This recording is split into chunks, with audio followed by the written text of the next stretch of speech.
Let's go to Andrew in Fresh Meadows. Andrew, you're on the fan. Hey, Tony, how you doing? I'm doing all right, man. How are you? Doing all right. Let's hope that these meaningful conversations will be good the next 3 weeks you have left on the air.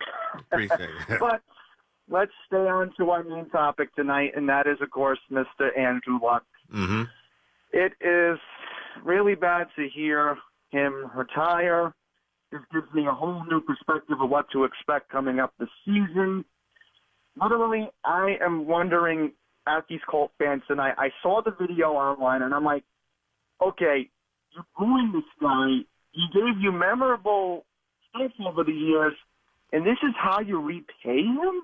Think about this. I want everyone to understand this. The guy mentally is in a state of mind where I'm always injured. Yeah. I can't just go out there and pretend everything is fine on a broken record, you know?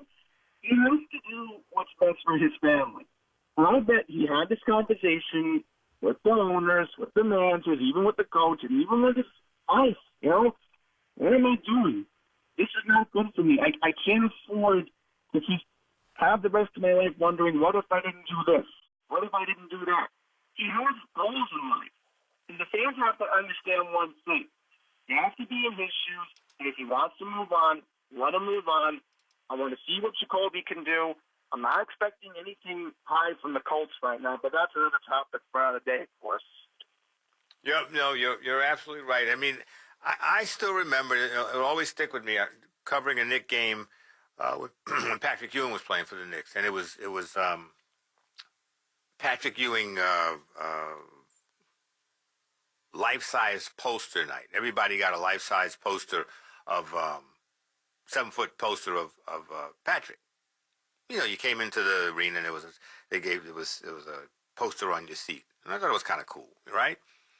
And then Patrick went down with, it looked like a knee injury, nothing major. He just grabbed his knee and was laying on the ground.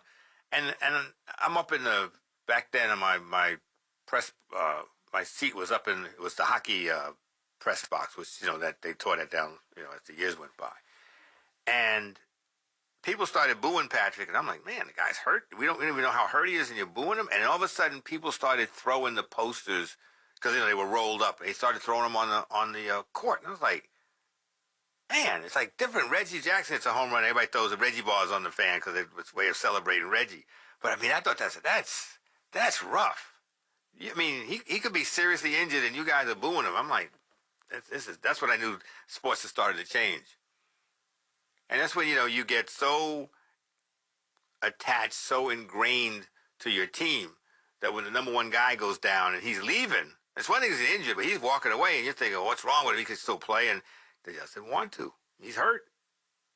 Put yourself in his shoes. You know what? You're going to play if you hurt. You don't know what his pain's like.